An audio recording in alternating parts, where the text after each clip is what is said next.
Hey guys, I'm Brent. I'm Lila, and you can find us on the web at www.braintrustlive.com. That's right. That's right. Another Well, Sunday. here we are. Early Here we for, are. well, me anyway. You're on the East Coast, but Yeah, it's really yeah. early for Brent. So if he sounds tired, it's because he has reason to. If I sound tired, it's because I woke up really late. And so it's still kind of the morning for me, even though it's like 1:30. Right. I know. We're Either both way, still drinking our coffee, even that's right. though we're 3 hours apart and Lila should have had lunch by That's right. now. I have Yeah, not had breakfast or lunch yet, but I am currently in the middle of my coffee. right. So So, if she stops talking halfway through this podcast, it's because we lost her. that's right. That's right. Yeah. In any case, I'll carry um, on. The show must go on. Brent will keep you up to date about everything. The main news of the week was that the Chauvin verdict, the Derek Chauvin verdict, was finally read, and actually fairly quickly. I mean, everyone did like. I think we all rightfully were very nervous that they would fuck this up, knowing how court cases tend to get fucked by people Totally. not convicting cops of murdering people. But this, I think, once we knew that the jurors had only deliberated for about 10 hours, which is fairly short for a murder case, everyone was kind of like, there's no way, there was no like one person holding out on this. And Uh, also, how uh, could they? There was like a videotape of a man needlessly, cruelly murdering right. someone over nothing. And there were I all know. these witnesses. And it was Right. just like, it Including was people from the police force. I mean, like it right. really did seem like they sort of were fine, sort of sacrificing him for the Yeah. overall cause here. I fear the overall cause is that someone has now been sacrificed, and now we can claim Right. that we did it and that we've moved on. But we also saw many other unarmed people be shot this week, including a 16-year-old girl, and so we Exactly. have not fixed this. We have to continue to fix the system Right. and also continue to throw police officers in jail because they're all fucking guilty.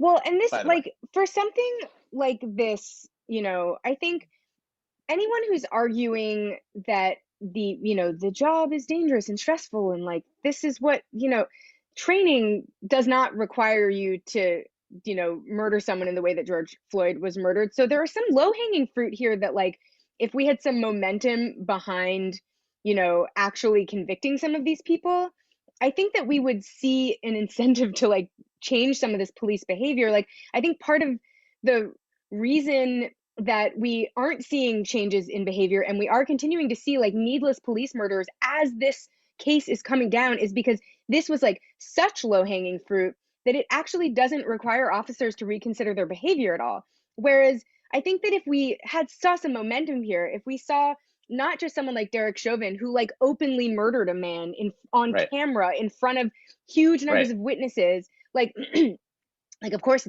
that man belongs in jail. But if we saw some of these other ones where like ran the Dante Wright murder where like the woman who murdered him just like randomly shot him basically for no reason, the Makia what yeah, this week's teenage girl murder, like who, these were all unarmed people who weren't doing anything. Like those are also low hanging fruit if you decide to try and convict these people because they have also murdered someone when they themselves are not in any danger. I think this is sort of a good start because if you can't right, convict someone for like openly murdering someone over the course of 9 minutes on camera, then like what can you do? yeah. But I think, we need I to start talking about how we build momentum from something like this in the I, criminal justice system, not just in the sort of like, protesting I agree, landscape. and I think that like it was interesting because I said that. I was worried that maybe he would sort of be the sacrificial lamb, and I still, to some degree, Yeah, well, am. that's But a fair also, I worry. feel like there was a lot of talk this week, and I think because this sort of happened in the midst of more killings, I think that people are really continuing to push here, and we should, But I think that there has to be some.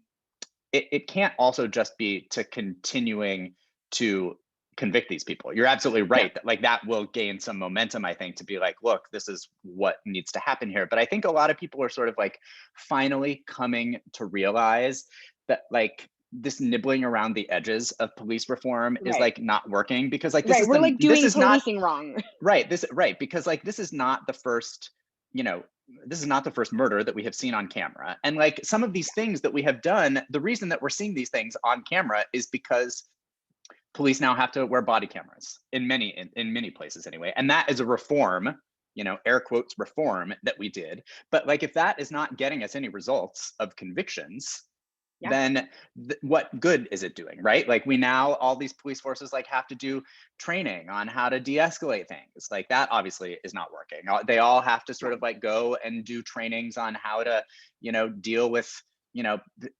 people of, who don't look like them, right? They have to do, trainings about, racial biases and things like that, right? Racial sensitivity training or and whatever clearly it's called. that isn't working, right? And like, we've been talking about doing these things for like fucking decades. Like, there was even now it's just sort of like, let's have a commission about something, like Obama had a policing commission, like we've been how many I think we all know our stance on commissions in any case, which is that they're a bullshit excuse to do nothing, right? But also, like, go ahead. But no, I was just going to say, but I do think this week there seemed to be a lot of that acknowledgement in the midst of this, like, as in like, okay, great, now we can start doing the things that we want to do, because it's almost like it broke the seal. You know what I mean? It's like, and that's what I hope it is, as opposed to being like, okay, great, we did it. That it can now be sort of like, oh, we did that, now let's do this, right? And it can't be just more like vague reforms. It's got to be like a rethink of like what is causing this and has been causing this for fucking hundreds of years. Well, and that's like, these are two kind of like parallel tracks that people can pursue at the same time, because there are people inside of the criminal justice system who can take some agency out of this situation and be like, okay, well, the thing that we can do from our post is we can be fucking convicting these people.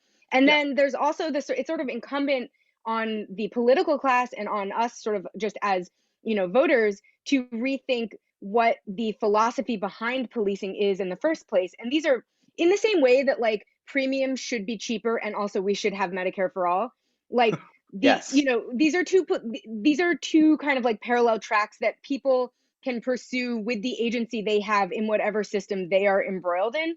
I think that what we've been doing right now is we've been asking, these piecemeal reforms do not provide systemic overhaul in any circumstance in any policy area. That is just like never working. It sometimes nibbles away at the edges, and sometimes things get marginally better enough that some kind of stasis appears. And that's what we don't want to have happen here, because then the stasis can disappear as easily as it appeared.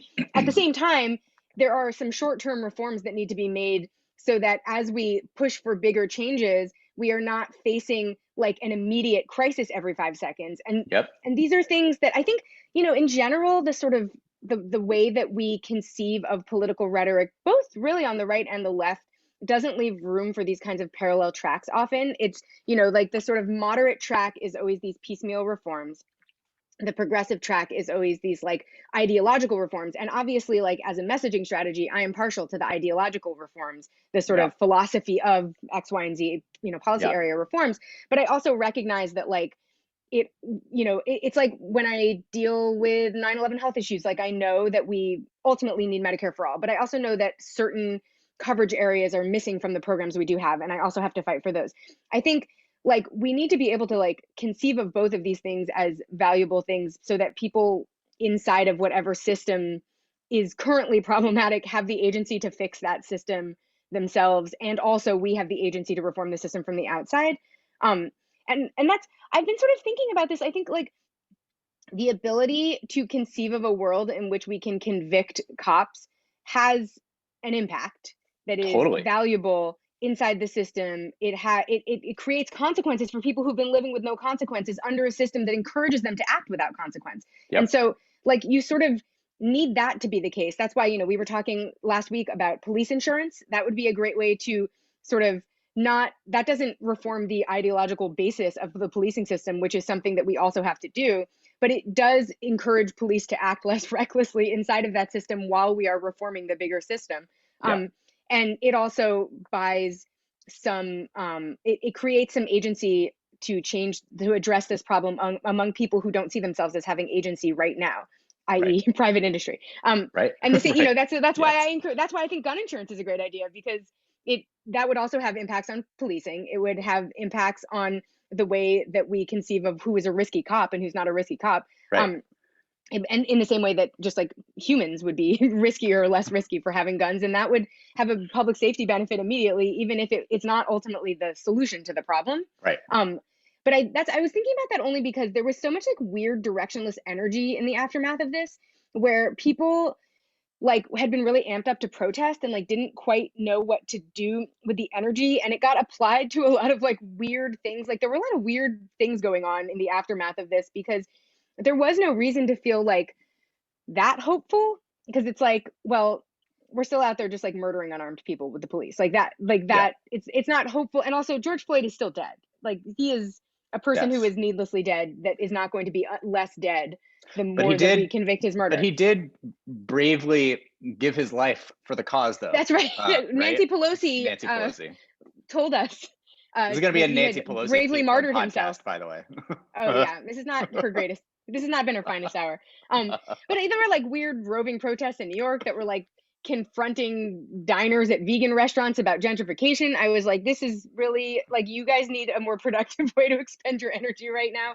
And I feel like a two-pronged system, a parallel track system, which is not Yes. actually something that I often advocate for. I think there are certain policy areas where it makes sense, and this is one, and healthcare is one. Like there are a few policy areas where I think the dual track system is valuable because we need some reforms to happen like right now before Right we now, like because people are dying. completely rethink policing, which is going to Yes. take a long time. I know that everyone would like that to be quick, but it's not actually going to be quick because that's not Nope. how politics works. So like if we have a problem that's so intractable that it is going to involve like a huge rethink, like I always advocate for the messaging to be the huge rethink, but we also have to think like, how could we be asking cops to like murder fewer people today? Like, Right.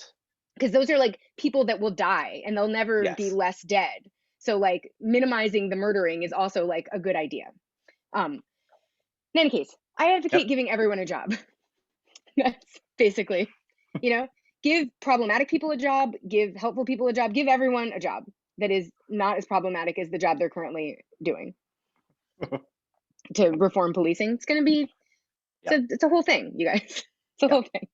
In any case, let's convict people. Also, climate change, the other big crisis of the week. Murdering It was Earth people, Day. state-sponsored murder, and climate change. Yeah. Two topics of the week. Yeah. We had It a was Earth 2-day Day. climate summit that was virtual that Right. happened at the White House this week around Earth Day, which I think was on Thursday, maybe. I don't know. I think there were like 40 some countries, including Russia and China. So everybody thought that was like a good deal because we're sort of like either secretly or openly feuding with both of those countries Right. currently. I think also this week, or maybe it was like late last week, we put a bunch of new on Russia. What are the I want to say restrictions, but that's not the word that I'm looking for. I don't know what word you're looking for. Well, let's move on. I'm not apparently not following. Is it sanctions? Yes, thank you. Oh my God, see, early. It's early. Early, I'm you still guys. drinking my It's not coffee. our fault. Sanctions is a word that I not our couldn't fault. remember, and then Lila rudely couldn't remember it for me. And then when I did, it wasn't because I knew that. It was just because I was thinking of words. I didn't even hear about these sanctions. Yeah, there were Russia sanctions. So like, it was like people were like, "Oh, this is huge that they're there," because like at least everyone can acknowledge that we have to deal with climate, even if we're sort of like openly feuding with each other. Yeah. Anyway, the Biden administration announced a more ambitious goal as part of their "Make Nice with the Paris Climate Accord" folk strategy. So they said that we were going to cut greenhouse gas emissions by 50 to 52% relative to 2005 levels, and that we were going to do it in less than a decade. Basically, there's some like interesting context to this actually. So under the climate agreement, like one of the reasons that we'd had such a hard time organizing an international climate agreement before was because the US was like, let's not set any binding greenhouse gas reduction targets. And also everyone has to set their own. And so they didn't want to let developing countries off the hook for like reducing their emissions. And those are, countries where they're going to have a significantly harder time reducing emissions, but Right. also didn't want to be held to any standards ourselves. And so it was tough going, getting any kind of climate agreement with the international community going. The agreement, the target of the Paris Climate Agreement, if you have forgotten in the last 6 years, was that they were going to limit global warming to less than 1.5 degrees Celsius. So we were going to just try to like slow down not stop it, just slow it down a little. Yeah. And delay the inevitable. Delay the inevitable. And every signatory had to set targets, but they were all voluntary targets. And so so it was really dickish when we backed out because a lot of countries joined and came up with targets because we demanded they do it, even though we didn't want to be held to any standards that we hadn't set ourselves.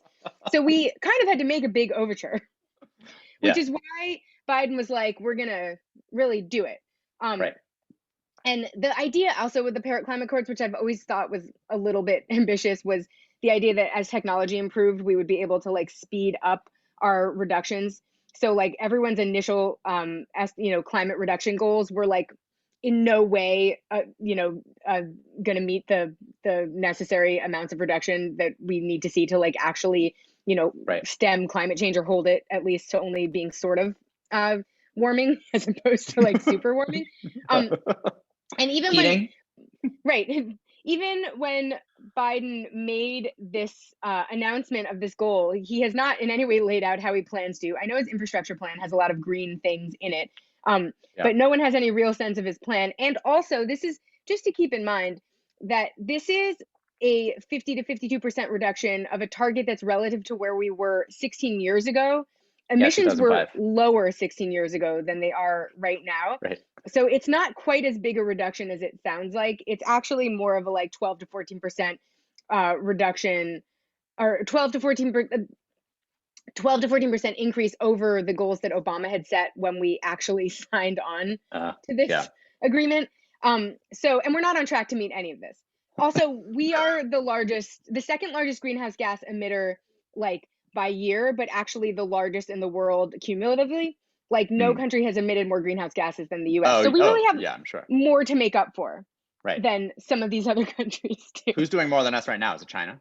It's China, obviously. Yeah. But over time, but I want to keep in mind, look, not great. And we know that China has irresponsible climate policy for sure. We also know that they have 1 billion people there, just as Right. India has, the subcontinent has 1 billion people. And Yeah. India somehow not emitting as many greenhouse gases as us, a country with 300 million people. So Yeah. that's also maybe not great. Also, say what you will about, the Chinese government. But if the Chinese government decides that it wants to cut emissions, It just will. Then it will just cut emissions. Right. Yeah, it'll be done. That's the thing. I understand that part of the reason why they are emitting so much is because like so much of the country is still, getting up to speed, sort of It's like, rapidly industrializing. it's industrializing with, right. But also like they can just decide that they want to cut emissions and then they will. And they will spend whatever amount of money that they need to, and it won't depend on whether they can get 60 votes in a Senate to, No. pass a climate bill or an infrastructure bill or the Green New Deal or whatever the hell it is. Right. So like their on some word level, is actually enough if they decide to keep their word. I have more faith in both China and Russia in this instance than I do in the US, which a quote unquote planned sad. economy can do whatever they want. That's right. That's it. That's how they put on such a great show. That's how they can spend billions of dollars to put on a great opening ceremony for the Olympics. Yeah. Right. They just decided that they wanted to do it and then they did. If you haven't listened to this podcast long, I don't know how you found us recently. It's nice of you to join us. But we have advocated letting only planned economies do Olympic opening ceremonies from now on, because that's who's doing it, right? I mean, I don't know if they're doing it ethically, but they're doing good shows. And like, that is what, I mean, that's all you can ask of the opening ceremonies. Yeah. There's nothing ethical about the Olympics. The Olympics are a shit show. Well, so also that, yes. That's a separate conversation. In any case, what you are going to hear in the news is how expensive all of this is going to be. And there are going to be a lot of figures thrown at you. And it's all going to be very concerning. And they're going to pretend like, we didn't invent money and we can't just like figure out where the money is. We can. That's a clear thing that we know based on how they found money to deal with, the stimulus that we needed for COVID. Yep. Money is made up and the rules are made up. So don't listen to any of that. But if you want to listen to that, know a second thing that is going to look, this is like a political messaging boondoggle for sure, because there is no way to properly communicate to people who are not seeing these things happen in their lives in meaningful ways that this is the case. But the health benefits of getting rid of fossil fuels are massive. They will save us massive amounts of money and they will pay for this. So even though over time you are still going to be seeing children getting asthma and you're still going to be seeing all the things that lead you to believe these problems exist, and they do. Environmental problems and environmental contamination cause hugely expensive health consequences for all Yep. communities, not just poor communities. They cause consequences for everyone. So these are going to be changes that are imperceptible because they're going to happen over time, and they're going to happen dispersed among the population. And so you're not going to be able to like see it because you yourself are still going to have asthma and you're going to be annoyed about it, and we're going to have shitty healthcare or whatever. But the health benefits of getting rid of fossil fuels will pay for us to be investing the amount of money we need to invest in infrastructure to get away from fossil fuels. So don't Totally. feel like this is actually out of reach. There are huge offsets here, and these are offsets that will also improve our quality of life. Right. So like that's fun too. So I think there's going to be a challenge in terms of messaging this, and especially from also, Biden. Totally. And also, another thing that is going to help pay for itself is the fact that this is a huge, foreign policy issue, climate change. I mean, you're already starting to see, at least smaller sort of like at least sectarian wars for water in certain places where it's in shortage. And even like it's going to be a huge deal like when countries are going to war for water. I mean, well, and it's also it causes or for hugely the expensive remaining fossil fuels when we start to run out of them. I mean, like we really have to and so that is a cost that it's like I think some Democrats also get made fun of for talking about because Republicans are quick to be like, oh, climate change is like, but it's something that like that's going to be a cost in the future if we don't get it taken care of, certainly. And it's a lot like it would be a huge savings in terms of humanitarian crises being caused by huge natural disasters. Totally. I mean, think about all of the money that even domestically we've had to invest in communities that have faced floods and fires that were related to climate change, or droughts here in California. Droughts related to climate change due to a drought, and we're in one again right now. Right. I mean, there's like a never-ending litany of costs to not dealing with this problem, and the benefits of dealing with it are going to the way they're framed, because they're going to be complicated for industry, are going to be as if they're expensive, but they're not actually expensive. It's cheaper than not doing anything. So if you are a person who believes that in the deficit or whatever fake things that we scare people with in order to make them think we can't spend on people, just know that your own philosophy does not support doing nothing about this. It does not. It's also wrong, your philosophy. But a nice thing is that people with that philosophy and without it can agree to this, to these ambitious goals. So in any case, look, we got to do even better than these goals. And also, for the record, this is not something that we're going to solve by not using straws. If you are going around policing everyone over random, consumer plastic usage or whatever, or like taking showers that are too long, just know that you're contributing to a narrative that was set up by the plastics industry in order to confuse us into thinking that we could solve this problem by acting different. This is a problem that exists at the industry, at the corporate level, at the government level. It doesn't exist at the personal level. We should, of course, do our part to be responsible stewards of the earth. Totally. Obviously. I think doing some of those things like it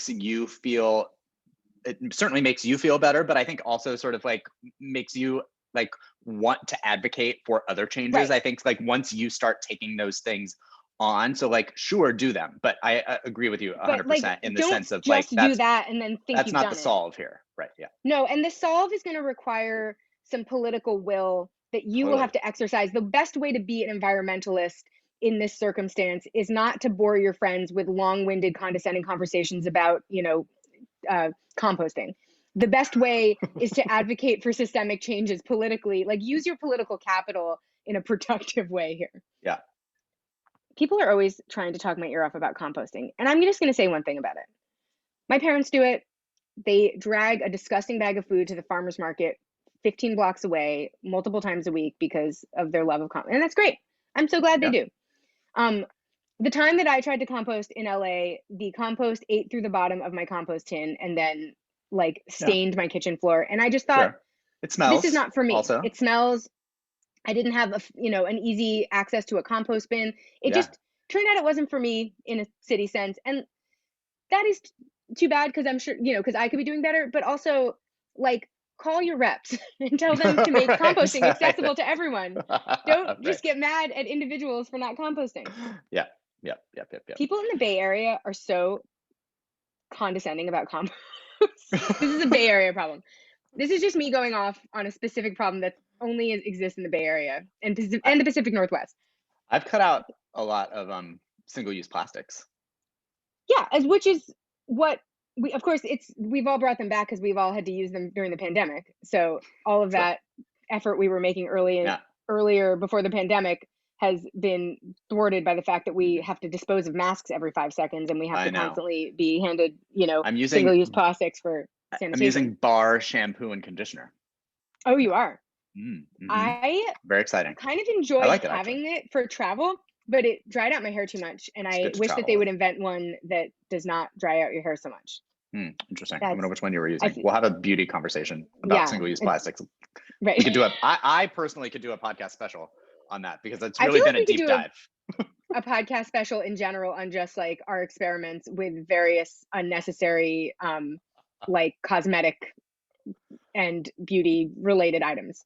I mean, the one thing that I have accomplished in this pandemic, I mean, I have, been in the condo that I purchased about 2 years ago. Well, 2 years. So much of that has been spent in the pandemic. I have a lot of things that I should have been doing, like, even just so much as like buying a fucking bookcase to put some books that are currently still on my floor.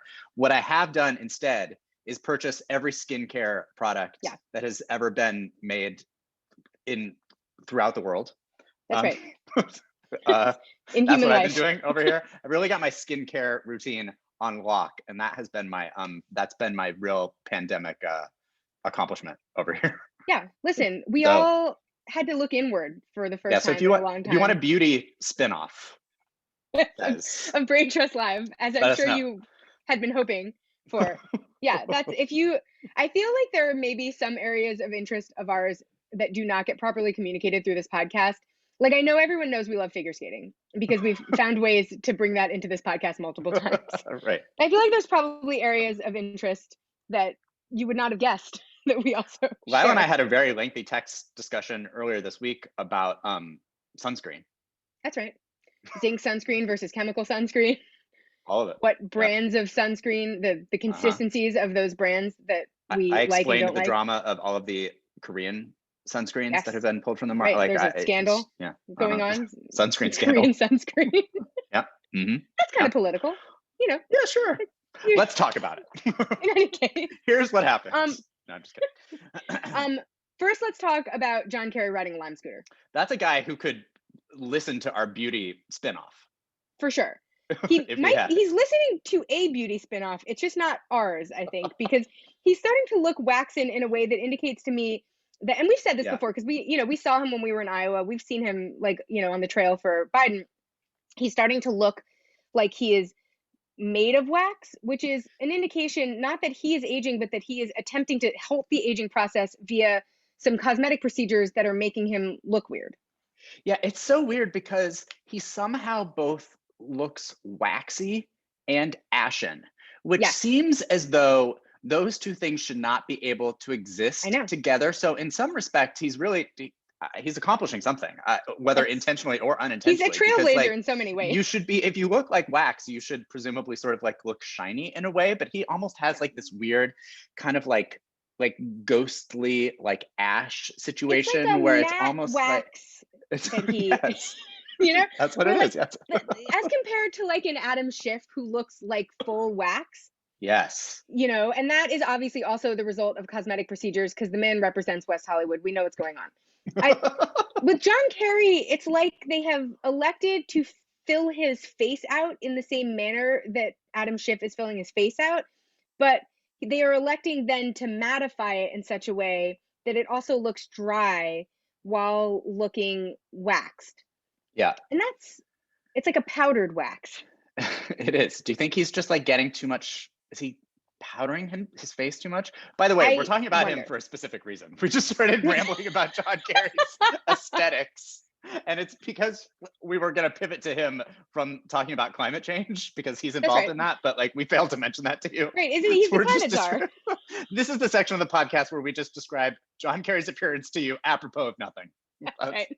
Well, I mentioned he was riding a Lime scooter. I felt like that made it clear enough that we were Right. talking about climate. Why Yeah, would he he wrote ride a it Lime like scooter? to the summit or from the summit or something like that. But that is a man who is, maybe the reason that he looks the way he does is that because he is like actually the undead.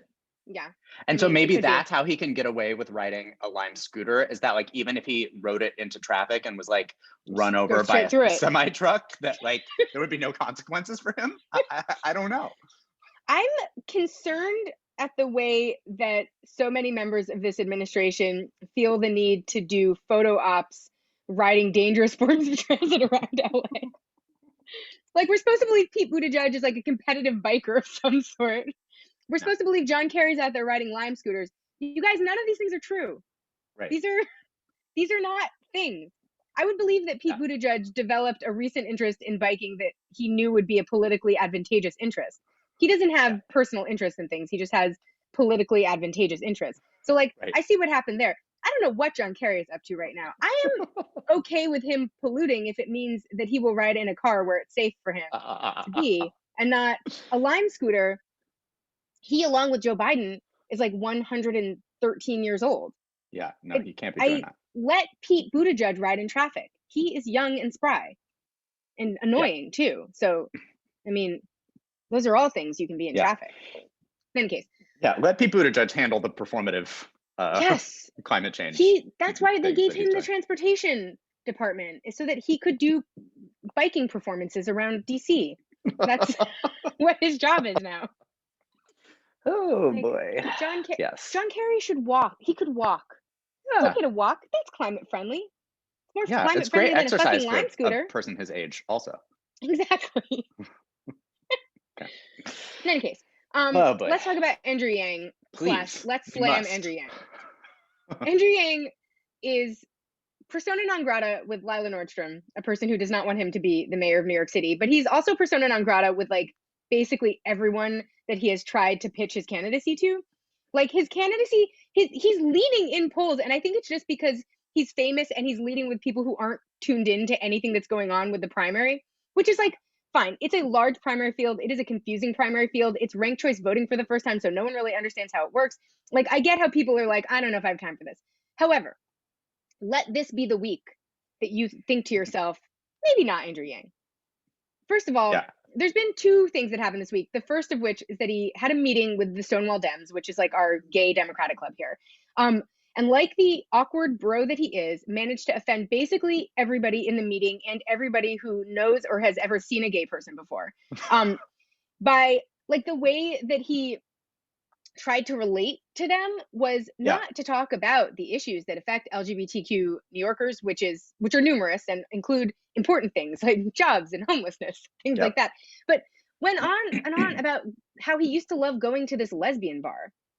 which And was like really excited to get back to it, like when he can or when it's open or something like right, that. Right. He like basically did like an entire interview's worth of, but I have a gay friend. yes, yes. And I want to point out, just if you are not someone who is familiar with the geography of New York, that the area that Yang theoretically lives in is basically like gayer than Chelsea at this point. It is where all of the gay bar scene is right now, and a lot of the gay resident population of New York. He lives in Hell's Kitchen. That's like, we're talking, that's like if somebody from West Hollywood was running for mayor and like had never met a gay person and loved going to one lesbian bar and that's all he could say about gay people. Right. It's one hilarious quote from one of the attendees was he was talking to us like we were children or aliens, which I think Right. does sort of sum up the tone of the meeting. Like, It does. Well, and it's offensive, not in that like that saying that you love gay people is offensive, right? Because it's not. I'm sure no, everyone who spoke at that meeting probably said something about like, how near go and dear to gays, their right? Like hearts LGBT people I are, love right? this bar, or gays are the best, or I love partying with gays, or whatever. I've got a bunch of gays on my campaign staff, which I think he also said. He But like, tried to I'm also sure say, they all, yeah. I'm sure they all said some version of that, right? You're speaking to the Stonewall Dems, but like what you presumably would follow that up with is some sort of, it was like as if he had sort of like not studied for the test that he was Yeah. about to take. And so like, I think it was just offensive to them, and it should have been offensive. Well, That it was there was no in general. follow up. It was like he had not bothered to care what the Well, and he issues just were. like he littered his remarks with just like a bunch of random stereotypes, and then showed that he didn't understand the community beyond those stereotypes. Yeah. Like, it's, first of all, I would argue with the Stonewall Dems in particular, like, don't lead with, well, don't lead with stereotypes if you're talking to a gay political group ever. But like specific, like that's like a pretty like serious business Democratic club here. It's not like a bunch of like partying gays who like also vote Democratic. It's not like a fun club, is my point. Like, Sure. they are, like all Democratic clubs in New York City, like the most annoying people on the planet. So Sure. if Probably you very are going, earnest. oh my God, they're so earnest. They're so like they're so like pretentious about their Democratness. They are, you know, in the HRC mold of being I was gay, gonna so say, they're like I'm not sure they fun. are one of the leading groups of Yeah. vote blue no matter whoing. Oh, for sure. Yeah, Because it's right. a fairly wealthy Democratic club. It's a, Totally. you know, like, I mean, all the things that you would think about, you know, like what a bunch of like wealthy gays who would get together to start a Democratic club, because other people aren't starting Democratic clubs, you guys. That's there's not like Democratic clubs out there that you start a DSA club or something if you want to actually like get out there and make change. So we're talking about like some of the most boring people on the planet. You Sure. can't go to the Stonewall Dems meeting and tell them that you love to party with gays. You have to go in there and tell them Democratic talking points. Right. They're not here to party with you. Right. They're not Well, and I fun. think part of your other broader issue with him from the beginning of this is that maybe the reason that he didn't spout a lot of Democratic talking points is because he himself maybe doesn't have enough Democratic talking points as you would want him to have as someone who is Yeah. running in the Democratic primary. Also displayed like not a great understanding of various voting constituencies within the city, which, you know, the club ended up endorsing Scott Stringer, which I think Sure. is the right endorsement for a club like that. They're fairly mainline Dems, but they are progressive. Scott Stringer is the mainline progressive candidate.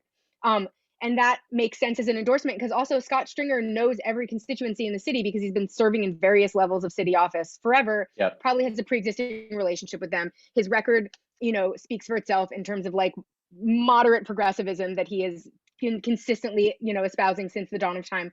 Like, that is somebody who went into that meeting and like knew what to say. But Andrew Yang, and this is why I don't understand where his support is coming from, but I guess in such a wide field, he's leading by a margin that is more just like his, you know, could be explained by name recognition. There are just many constituencies in New York City that he does not have a familiarity with the issues of, because he is not someone who has been active in local politics here. And New York City is a really complicated political environment. It's really like its own monster. I'm And sure. so you have to know, like, you have to know a wide variety of very specific, you know, community related issues in order to serve a broad swath of the city. And he is really, I think, riding on this sort of like post Bloomberg, like people who love public private partnerships, essentially, you know, that Yep. genre of voter probably makes up a lot of the Democratic electorate at this point because the city has become so wealthy, but it doesn't make up a majority of voters in the city. Like, it's not a good way to appeal to independents. There's a growing sort of independent movement in the city. So there's a lot of people that should be captured by the Democrats who are now independents. Yep. And it just is kind of like he's going to be inevitably disrespectful to like vast numbers of people in New York City because he's sort of like coasting on like dumb videos on the internet and like has not done the research to figure out what you say when you meet with the Stonewall Dems, which is like couldn't have been an easier assignment. Like, Right. that, of all the clubs that he's going to have to meet with to be the mayor, that one is like super simple. It's a really high profile club. They make high profile endorsements in every race. It's like not hard to figure out what to say to the Stonewall Dems. Yeah, well, and I think that to a degree, you know, as you're describing, you know, what his candidacy has looked like so far, you know, it doesn't seem like maybe he learned a lot from his presidential run, because I would contend that was I mean, I understand that it was sort of like an uphill battle, and he did probably fairly well for someone who like literally was just like some nobody, Some guy, right? wonk basically. I mean, and maybe not even that wonky, Not a but like, wonk. It's I just a mean, nobody right. guy. But everybody thought he was a wonk because he Right. wore around a hat that said math on it. But he got Forgotten taken to about math task a hats. lot for sort of like not having clear answers in debates about healthcare, for not having clear answers in debates about his own immigration policy, which maybe wasn't great considering he's from a family of immigrants. So you're sort of describing his presidential campaign, which makes me like him even less, in the sense that it's just sort of like, why was he not able to sort of like learn the lessons? And I think to a certain degree, he's probably thinking, look, maybe I get 22% of the vote and I win this primary. So maybe he just doesn't think that he has to do any more work than he's doing currently. Well, I was going to say the lesson that I bet he took out of his presidential campaign, that I probably would have also taken out of it if I were him, is just that you can go really far on not very much. Nothing. Yep. I mean, think about the profile that he was able to get out of that presidential race for somebody who has legitimately no political background and Right. is in an election that was a referendum against a candidate with exactly those qualifications. I mean, Right. that was kind of an impressive feat. He really does understand something about messaging in the digital age that a lot of other candidates don't. There are things that I think I would have taken out if I were him that would be assets. I think that the problem is, it's like how when you're a savant at something, you don't ever have to work hard at it. So after you reach your sort of inevitable breaking point, you like can't figure out how people got beyond that because those people just had to work really hard. I Yeah. feel like he had this sort of savant-like quality with certain aspects of the electoral process and running a campaign, and because of that, never really looked deeply into what became his downfall, Yep. and is sort of displaying that again here, where it's the same thing, where those those assets will get you a certain amount of energy behind your campaign. But the longer the campaign goes on, he really needs this primary to come up quickly, because the longer it goes on, the more of these holes he's Totally. going to fall into. Because the other Yep. thing that happened this week is that over 400 Asian Americans in New York City, like political sort of class Asian Americans in New York Yeah. City, signed a petition and launched a website called Asian and Pacific Islander New Yorkers Against Andrew Yang, that was Ooh. designed specifically to oppose his campaign. They were citing his policies are fairly pro police. This is really not where the city is at this moment. I mean, it's where the police in the city are, unfortunately, but it's not where certainly not where a lot of AAPI orgs are at this moment, and not where a lot of New York City residents are at this moment. And then also, in the wake of all those hate crimes that we have been seeing committed against Asian Americans, like wrote an op-ed in the Washington Post encouraging Asian Americans to show their quote Americanness during the pandemic, essentially shifting blame and responsibility onto the Asian community for hate crimes that were being committed against them because a fucking white supremacist was the president and was like shit talking them in public. But there's also been some criticism of his that nonprofit that he started, Venture Mm. for America, and how he had said it might not be the best fit for Black applicants. So there's some issues. Yeah. So look, in summary, if you are somebody who wants to vote for like a surprise out of the box choice, who maybe is sort of not in the traditional mold of New York City politicians, vote for Diane Morales. Don't vote for Andrew Yang. Mm. She's progressive. She's not polling well, but she would be a great choice for mayor. So if she could poll well, that would be awesome.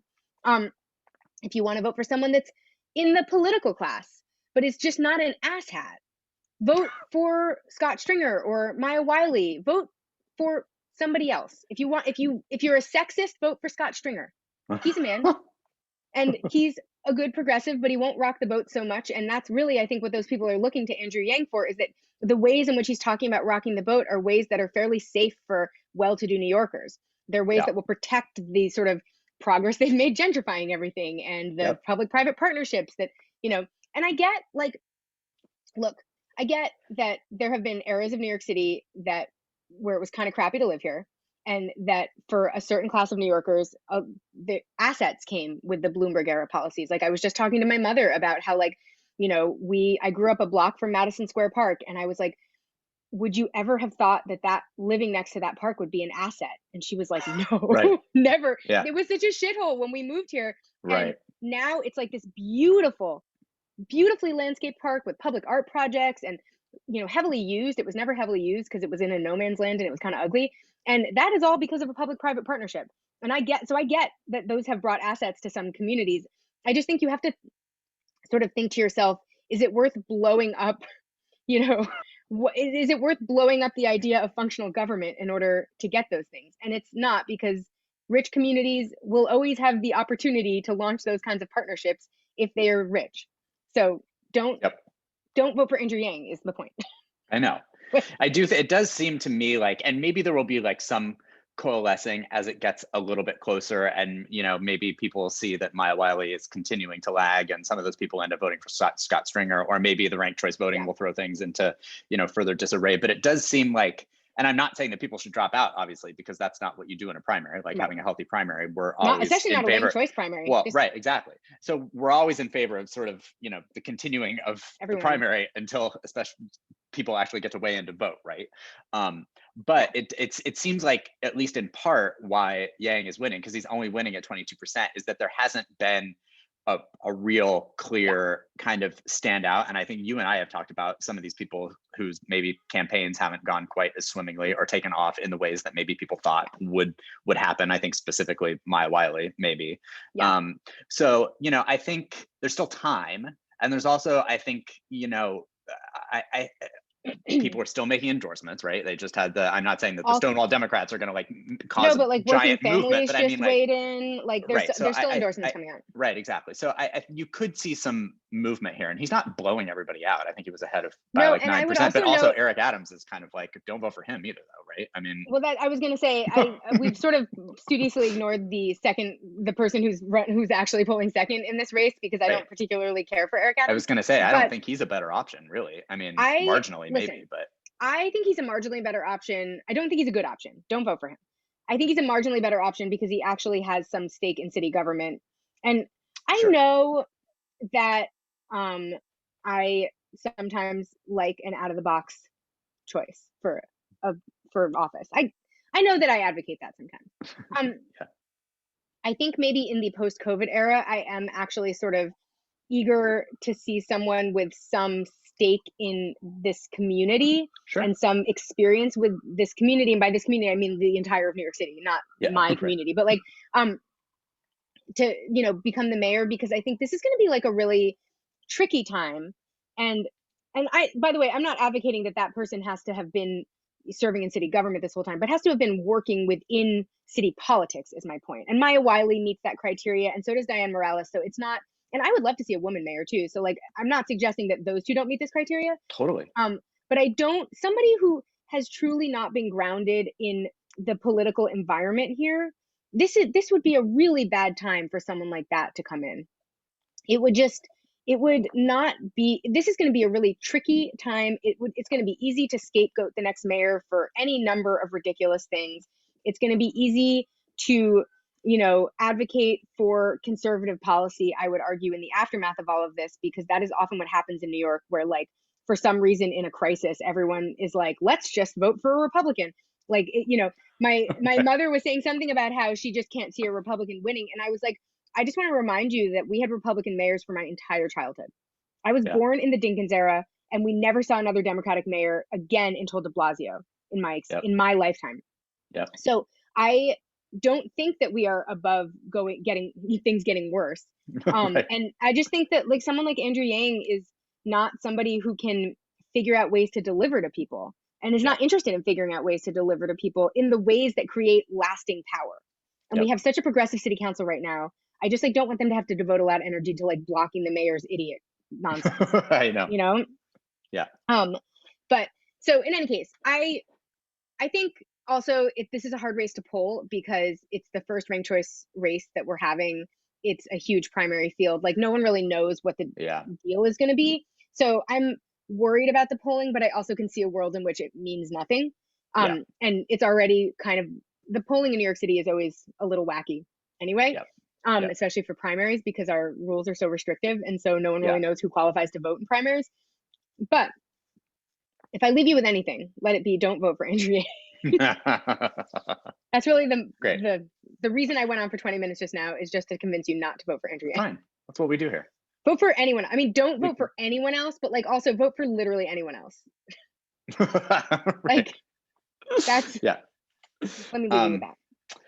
So I casually mentioned earlier that this was going to be a Nancy Pelosi hate podcast. Yes. And we're going to, bring that promise Dive in now. to you right now. Because there is a new biography coming out about Nancy Pelosi, and it's like one that she participated heavily in. She like sat for like 4 very long interviews about, a lot of other interviews with members of Congress. Like this is to be the sort of like definitive Nancy Pelosi biography, right? Right. So they've been releasing some excerpts from it, and one of the ones that sort of like was in the news this week was the portion of the book where she talks about her thoughts on the squad, and a lot specifically about AOC, right? And I have some real issues with it because they are predictable thoughts. They're predictable. We should start with that for sure. Yeah. But I think we need to talk about Nancy Pelosi's delusion here, and also like let people understand that when they read this portion of the book, that they should not read that and think, oh, maybe Nancy Pelosi has some great points here, because she fucking doesn't. Yeah. Right. So like, don't think that to yourself as you're reading these specific sections, because there's a few things that she said. She said that she felt like AOC was a talented person, but one who was often naive about how the institution worked and unrealistic about what she could achieve. And she also feared that the squad's demands would, quote, imperil hard-won democratic control. I want to stop already there to I note do too. that it is not important. Democratic control is not actually the goal if democratic policy is not the goal.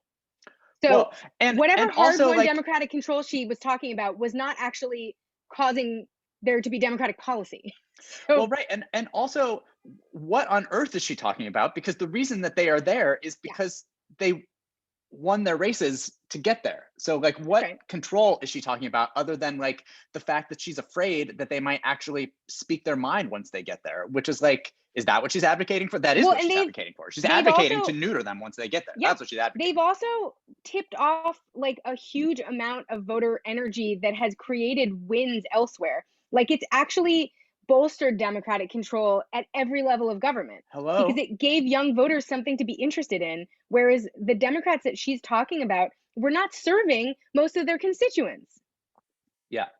But this specifically is the quote that I think probably more than all others caused me to want to like just flip over my table as I was reading it. She said, when you come in, cross that door, take that oath, you have to be oriented toward results, have confidence in what you believe, have humility to listen to somebody else, because you're not a one-person show. This is the Congress of the United States. And I was with her until the one-person show comment, because if there is one thing that all of planet Earth knows about Nancy Pelosi, is that she is a one-woman show, and she is proud to tell you about how she is a one-woman show. She has famously, and she loves to repeat it herself, talk about how she, she's an iron fist in a Gucci glove, right? I mean, this is a woman who famously is not interested in the opinions of almost anyone else. Yeah.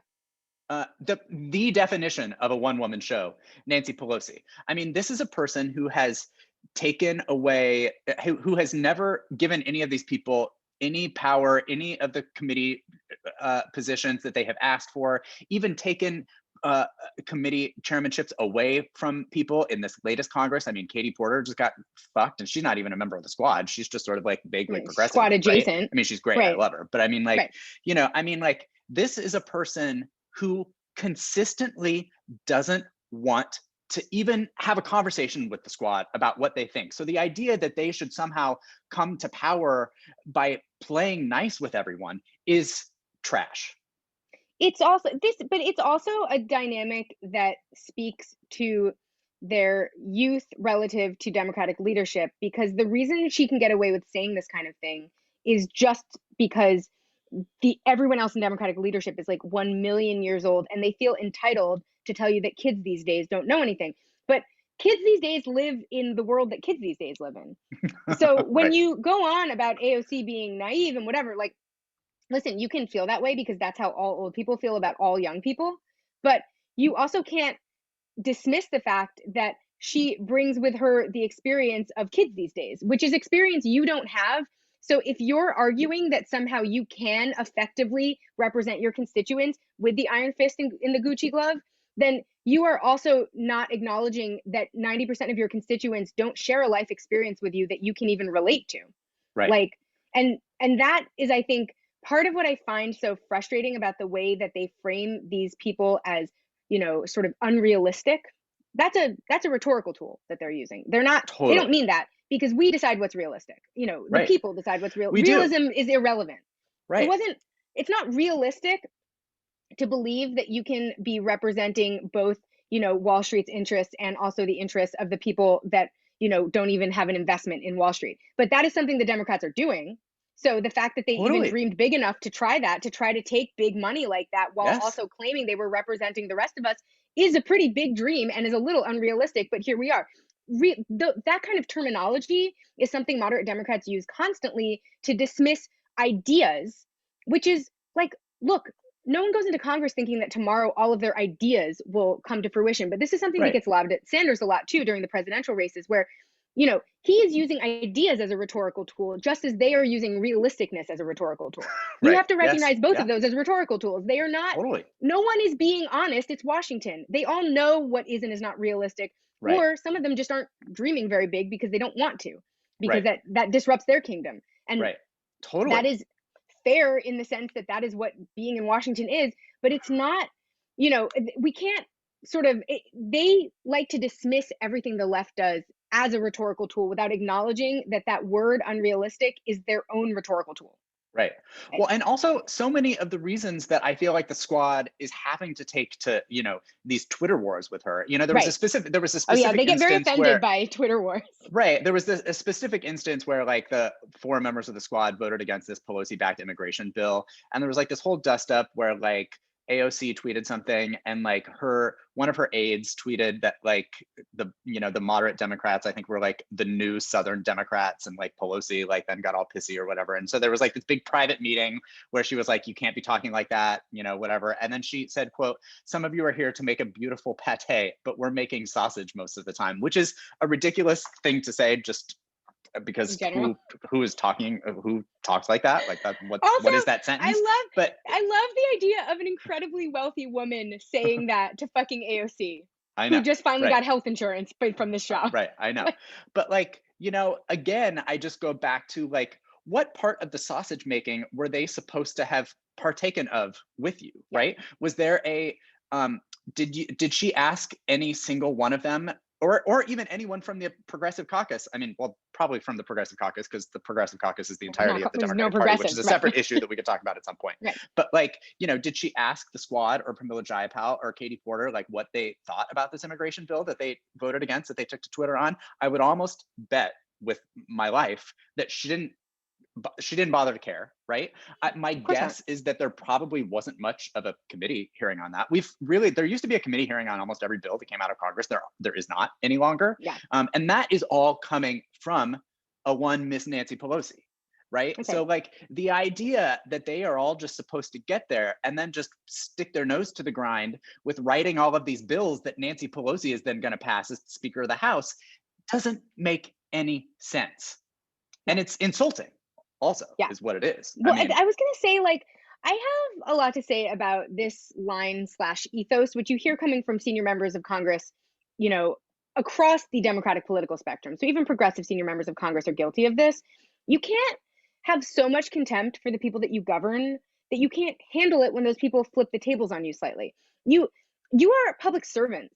So if you think that your constituents are being unrealistic, like if you ever have to find yourself saying that your constituents are being unrealistic, just know that they are asking you to act in an unrealistic manner. They are your boss. So it is not on you to claim that other people's constituents who elected them to be quote unquote unrealistic can't then have that representation in Congress. I mean, this is not, it is one thing to claim that there should be some cooperation within the Democratic caucus, which is true. It is another to routinely sideline the most idealistic members of your caucus in an effort to keep a status quo that is actually losing you seats up and down not up and down the aisle. That's not what I meant. That was the wrong turn of phrase. Yeah, But, yeah, no. all across the country. Like, Yeah. it's just, I sort of like, I feel like her assessment of what's going on as someone who rules with an iron fist and in a Gucci glove is that this is all like a personal attack on her, and she takes all of it as a personal attack. Or I would guess more so than taking all of it as a personal attack, because she's a smarter politician than that. She is framing it that way for our benefit.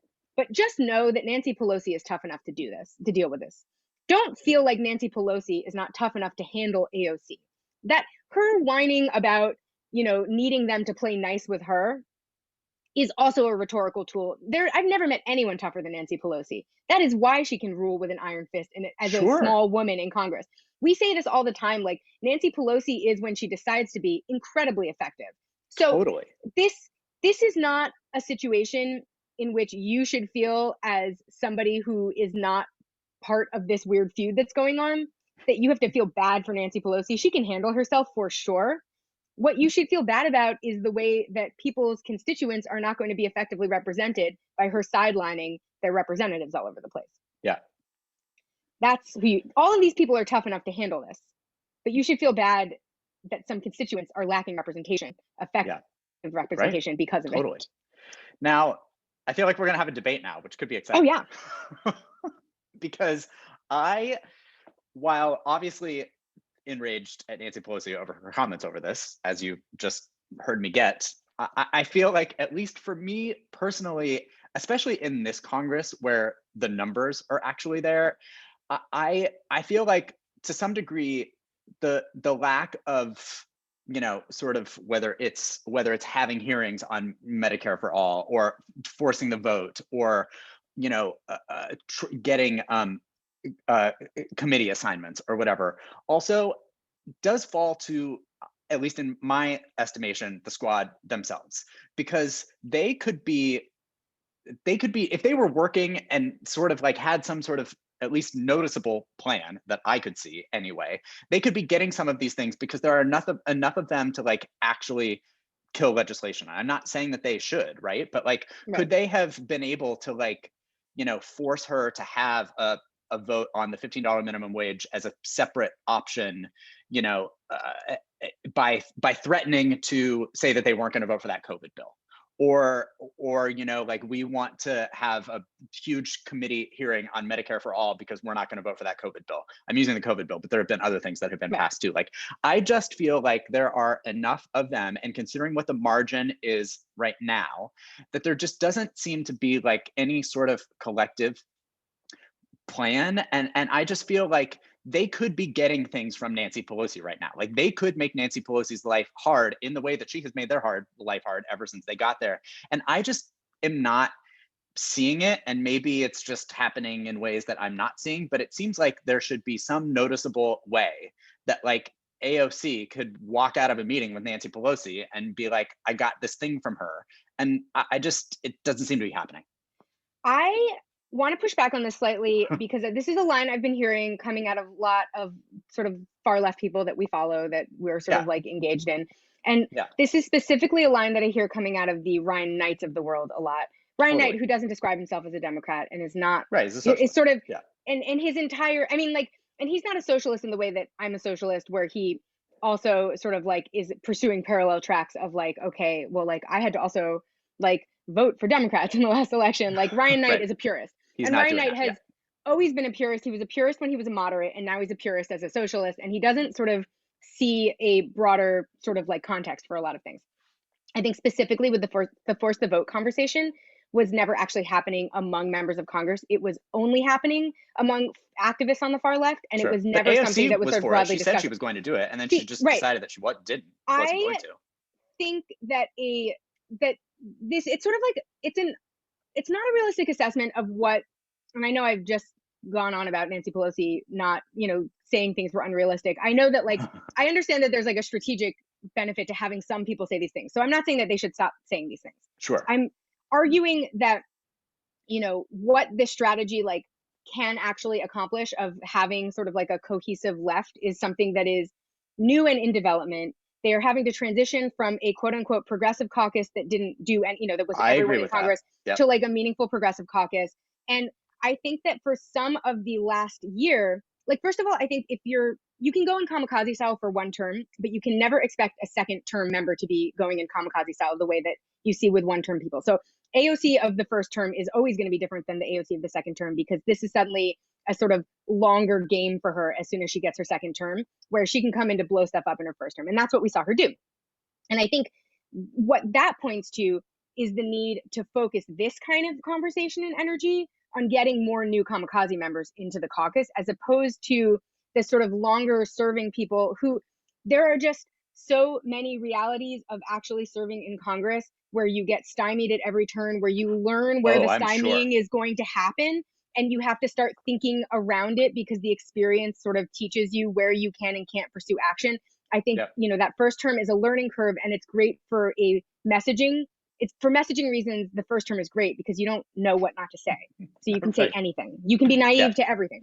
Yeah. Once you're in there and you see where the roadblocks come up and where the long game roadblocks come up, you have to start adjusting your strategy. That's what you're seeing these progressives do. It's why everyone gets ultimately disarmed by a Nancy Pelosi, because they see, they have to start adjusting their strategy to be, to be something where they start working within the system to make those changes as opposed to outside of it. And of course, it's frustrating that happens to like every single fucking person who ever walks through those doors. And I also, though, see why they didn't want to hold up COVID relief, because they are also there probably hearing from their constituents that we need this $1,400 right now, and they cannot be the people that hold up the $1,400. I see why they start to push back at the idea that because they weren't able to make immediate changes to huge systems that they're being ineffective. That's when you saw that weird clip of AOC, like almost like acknowledging that the kids in cages wasn't such a, like that weird clip where she kind of like validates the kids in cages things, and you're like, what the hell is happening here?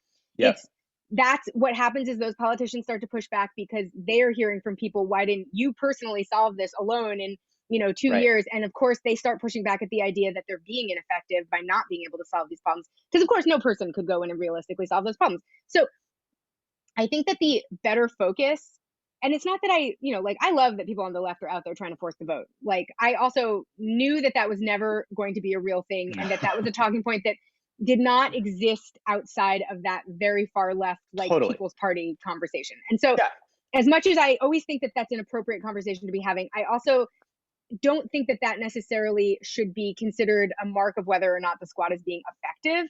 I think that what this energy should be working towards is ensuring that there is always a brand new AOC in Congress. I think the squad needs the benefit of that person more than they need us to be like, you're not being effective now that you've been here and part of the system for this. I mean, I wholeheartedly agree with you on that. And that is why I am more desperate to get Nina Turner to Congress than I probably have been desperate to get any single other human in the history of my voting lifetime to Congress. Because like, if ever a person has been built for the kamikaze mission that I personally am looking for someone to have, it is Nina Turner. Yes, that exactly. No, you need one. You need an AOC to make a Pramila able to move on some stuff that she's been sitting on because she hasn't been able to do anything. And you need that. And AOC can't be that person forever, because now this is her job, and she has to consider her constituents above everyone else. Well, and I think the one thing that I think I also agree with you on, that I just am maybe wishing would happen faster, or that there would have been some sort of overall plan for, is that I do think that now that there are enough of them there, I think that there is a conversation about like what some sort of like left caucus actually looks like. And I think, there are enough people there who are, there wasn't in the last Congress, but right now there are enough people there who like weren't just endorsed by DSA, but actually consider themselves members of DSA. And DSA is constantly pushing, the sort of like electoral strategy. There's a lot of socialists out there who like don't even think that's a strategy that is worth pursuing, right? So like, if you as a member of DSA, right, who has been supported by DSA, if there are 5 of you, then like, do you have did the 5 of you talk about what you were going to do? Like, is there some sort of like, is there a DSA caucus? Like, and these are all questions. I'm not saying that's the answer, but and like, I would also contend that these are things that we could have that we don't quite have yet, because you have to consider not just like, are these people members of DSA, but are they perceiving their role there as activist roles? There are not that many members of Congress that even if they themselves are progressive. I mean, look, Carolyn Maloney supports Medicare for all. I wouldn't say that Sure. that is necessarily something she is agitating for, but it's something she's supporting. Like, Right. and so I think, you know, though having those members there helps the entire caucus move left, and there is some value in just the ideological benefit of having them Oh, there. I agree. But I would contend there are not enough people in the House right now that perceive themselves as activist members that are willing to kind of like jump in with that kind of risky, you know, political move, Yeah. because you If they're saw. close, I think they're close to I that think amount they're of number, definitely close, especially considering the exactly. thin margin in the House right now. And that's, I was going to say, I think that if they had a little bit more padding and a little bit more, and it had cover, that's why I think Anina Turner would give them cover, because Anina Turner would be out there just causing drama all Yeah. over the place. And that would maybe give them cover to act in ways that seem slightly more reasonable than what she's saying, but are still pretty progressive. Right now, they're not quite enough of them, and they don't have quite enough cover. And I think what our goal should be as progressives, in sort of those of us that exist in the sort of like traditional progressive, you know, like in electoral strategy progressives, should be, is to get enough members in there that they have the cover to start acting this way. And it's not just a razor thin margin where they're holding up the vote because they have 1 vote margin. They need 10 votes Sure. to really to have the safety in numbers, you know, Yeah. because we're talking about also people who are trying not to be primaried by well-moneyed moderates. So not, you know, AOC has the benefit of doing whatever she wants because she can defeat the money, but not all of them have that benefit. Like, they need to have enough of them that they are their own independent fundraising block, that they are able to fend off moderate, well-moneyed opponents, that enough of them are from districts that are so truly progressive that they don't have to worry about losing their seats like Katie Porter. Like, they need just like more cover. Yeah. And I think maybe these people are overestimating how much cover they have right now, but also let's get someone else in there who can blow the system up. A second term person is never going to be as blow uppy as the first term. That's just like, it's not it. Yeah. In any case, but I had one more point to make, which is that I think the one thing that we can feel good about is that I think that there are a higher number of people in Congress right now that I perceive as acting morally, you know, having sort of a moral focus for their platform, as opposed to a utilitarian focus, than there used to be. I think that gives cover to members who had been working in a sort of utilitarian manner to have, you know, to sort of adjust their focus to a more moral focus. So I think having someone like AOC in there who is openly principled in certain ways, even if she then becomes defensive about how she hasn't personally solved those problems, which is what I Right. perceive a lot of, like, you can trust that she is not going to make aggressively dangerous votes in the name of unity. You can trust that she is Yes. not going to make votes that will be actively harmful. We have not had a majority who is, you know, willing to act in ways that are not like actively harmful in a long time. And I would say the members that we do have, you know, that are in there, that are kind of old line members that have been those sort of voices of moral reason, have been in there so long that they don't have the ability to blow anything up anymore. That's, you know, I think there are Yeah. members who are older line members who would probably like the cover to be able to vote morally, because they are people I perceive as being in office for the right reasons. There are members in the House like this. It's just that the culture of the Democratic Party in the House has not allowed anyone the cover to actually do this, you know, to actually stand in opposition to immoral policy, because Sure. the money has been dictated otherwise. They finally have a separate fundraising stream. AOC True. brought them that. They finally have a way to oust people who are not voting according to a sort of moral platform. All of this is new, and we're sort of learning to use the tools, but we can feel good about the fact that that shift is sort of ultimately really valuable, because it gives cover to people who are not necessarily people we perceive as being in part of this caucus to also be progressive, as I think many of them used to be and probably would like to be. Yeah, I agree with that too. Yeah. Let's talk about the PRO Act. Yes. Another big project of the left right now. That's right. We are trying to do a lot on the left. We're trying to figure out healthcare. We're trying to make sure that children are not being kept in cages. And then we're also trying to protect people's right to organize. Right, which is what the PRO Act stands for, protect the right to organize. Right. Yes. The PRO Act is similar to the Employee Free Choice Act, which was an Obama era thing that never really passed. He kind of used his political capital elsewhere. I think, Biden sees himself as very pro-labor, and so Yeah. maybe has a little bit more incentive to usher something like this through. The holdup is, of course, the Senate, Right. where holdups always are. And the holdups in Right. particular are And three Democratic Democratic holdups. senators. Yeah. Yeah. The three Democratic senators who are holding this up are maybe people that you could guess minus one.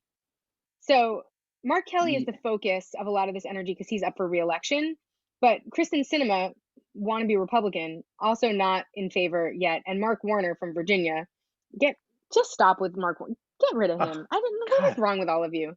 I know. He's basically a Republican. I don't know what everyone is up to with him. I But know. on Wednesday, Virginia is blue enough at this point that they could probably do exactly, they better, don't I need think. this bullshit. No. Yeah. On Wednesday, a bunch of union leaders got on the phone with the DSCC and they were like, we are going to bone you in the upcoming elections unless you get your shit together on the PRO Act. And that is what excites me about this entire Yes, scenario here. exactly. Because unions so often, chicken out.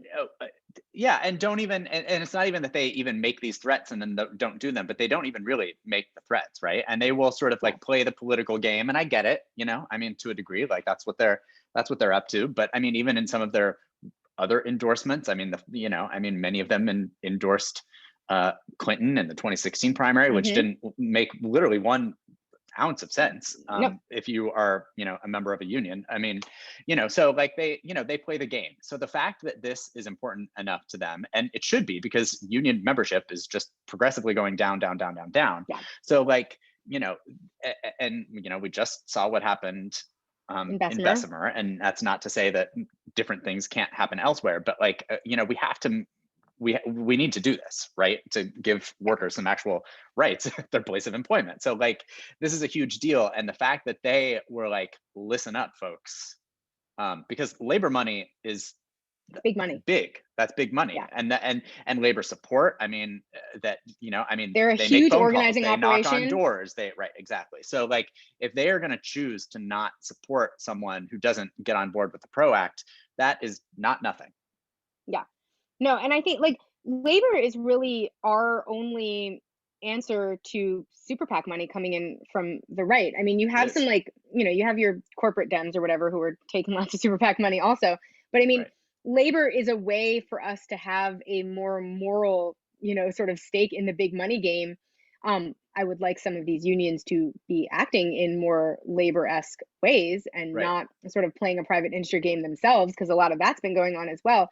But an organized labor movement is like really a prerequisite to all of us having like basically any rights at work. And what we have not been seeing recently is much organization amongst the labor movement. We have been seeing sort of vague, they split in the primaries. They don't always support the most pro-labor candidates. You can sort of see based on like kind of union, like generally where their politics lie. There are unions that are coming out against single payer, which blows my mind, but is them sort of protecting their pie instead of trying to expand workers' rights to beyond their members. And I feel like with a president like Biden, who calls himself a union man, but also came to power with the support of only the most conservative Democratic unions, like they really owe it to, they owe it to their own, labor owes it to its own movement to find a way to coalesce in a productive way to actually force some action, because that wasn't a priority of Obama's. And it is something that I think, I mean, the Bessemer vote said it all, because the Bessemer vote, Amazon's argument against unionizing at Bessemer was that they had good benefits for American workers. And the idea of qualifying it that way says everything you need to know about the state of the labor movement right now. Yes. 100%. It should not be possible for Amazon workers in Bessemer, that are probably like peeing in bottles all day, to be told that they have good benefits for American workers. That means that American workers have shitty benefits. That doesn't mean that Bessemer employees have great benefits. Which is why we need that's why we need a strong labor movement. Movement. Right. Exactly. There you go. Yeah. Full circle. In any case, but they even got Joe Manchin. this week. Like, I think they had some that's protest. They had some protests at his houseboat, guys. yes, Important yes. podcast Oh yeah, notes. God, I can't believe we forgot to write this in the notes. Joe Manchin, when he is in DC, lives on a docked houseboat. Yeah, like what is his life? Who is Joe Manchin? I don't know. Where do they even have houseboats in DC? There's so many questions. I know, but also once Joe What? Manchin is involved, at least Mark Warner and Scott Kelly should get on board. Nobody knows what Kirsten Sinema Mark is up Kelly. to, but like, Yeah, Kristen Sinema could be up to anything. Yeah. yeah. I would say also Mark Kelly is currently enjoying much higher approval ratings than Kristen Sinema, largely because of being a more progressive senator. So like he might as well just ride that wave. I was going to say, my guess Supporting is the that minimum he wage gets, is why. my guess is that he gets on board. I have been getting a lot of the DSA emails and posts about this because that's their big thing right now is who to make calls to. And I think they were like recently really pushing on Manchin for this. And then they sort of like got him either this week or the week before. I think that they will get these people, and I'm not saying it's only DSA that's doing this, but like, I mean, I think that there has just been work being done on all of these people. And I agree with you that like, there's no reason for these people, including Kirsten Sinema, to like not want there to be more labor unions, especially when they're funding their candidacies, right? Exactly. I mean, like at some point this becomes about the money more than it does anything else, which is sad, but also like, that's how we get things done in America these days. So right, exactly. All things are about the money. Doesn't matter what we're talking about. Oh, right. And also, I think like the argument that Joe Manchin comes from a sort of legacy union state, so I can see why he was like a good first target because there really is pressure in West Virginia for him to act in pro-labor ways. Those constituencies exist in Virginia, and I see that it's harder to get that in Arizona because Arizona is like a fucking shit show and it's in the West and it's confusing. But I think the fact that Manchin is far to the right of Mark Kelly in general life should indicate that it's safe for Mark Kelly to come out. Yes. Yeah. So, if you want to talk about cover, there's your cover. Once Joe Manchin's on board, Joe Manchin did it. What do you wanted me to not be on board? Joe Manchin is on board. Right, exactly. I'm not going to do it. Yeah, it's easy. No Mark Warner and Mark Kelly could get their lives together. Yeah. Listen, you guys, we're about to talk about something that stresses both of us out because much like the Andrew Yang for mayor conversation we had earlier, we noted last week that Caitlyn Jenner is officially running for governor of California. Or maybe we thought last week and now we know. I can't remember. Right. I think we talked about the fact that she had hired Brad Parscale and various fundraisers and things like that. But we had every indication that she would be. Right. Yes. And we just have listen, she doesn't have a platform, so we can't talk about it. Nope. But we do want to give you some guidance in terms of what you should say to slam her. Right. Because one thing that I just do not have the energy to do is to spend the entirety of this campaign sticking up for Caitlyn Jenner and her transness, right? Because like we already saw this happened late in the week, right? And even in like the 3 days since the announcement happened and that we have recorded this podcast, there has been misgendering in interviews with her from supposed liberals on The View, right? Joy Behar misgendered her a bunch of times.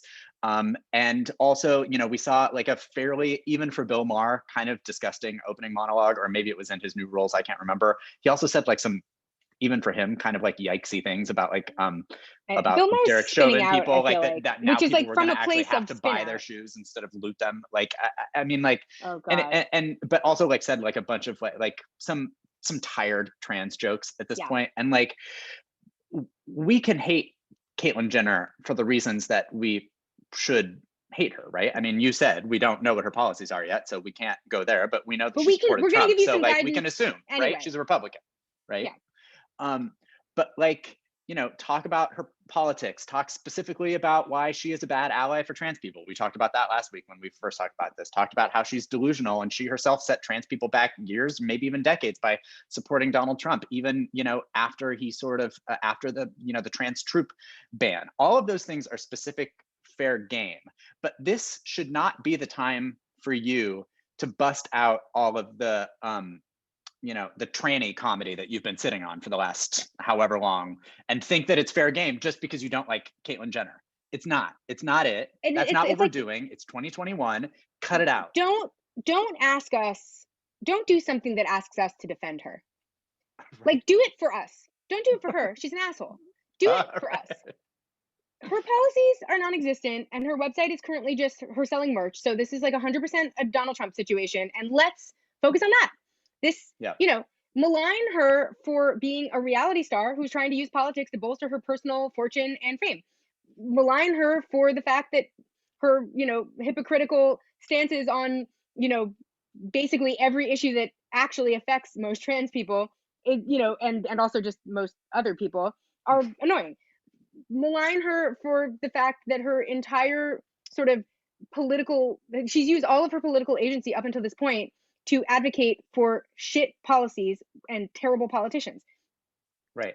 Don't ask us to defend anything about her by you having to say something so insensitive that we are forced to say something supportive about Caitlyn Jenner. Do not make us say something supportive in her favor. Right. And I also just think that like you really do run the risk here of, this is a thing that we are asking sort of, just the entire population to do, but certainly we're asking Republicans to do better in sort of like treating trans people like actual humans, right? Well, So right. like when people like Joy Behar and Bill Maher, who I realize, likes to sort of like buck up against political correctness, like that's his thing. I get that. But like, I think when you have people who are the very people who have requested in the past that we, use proper pronouns and that we don't make fun of trans people and that we don't, malign sex workers and that we don't, do all of these things, like when those people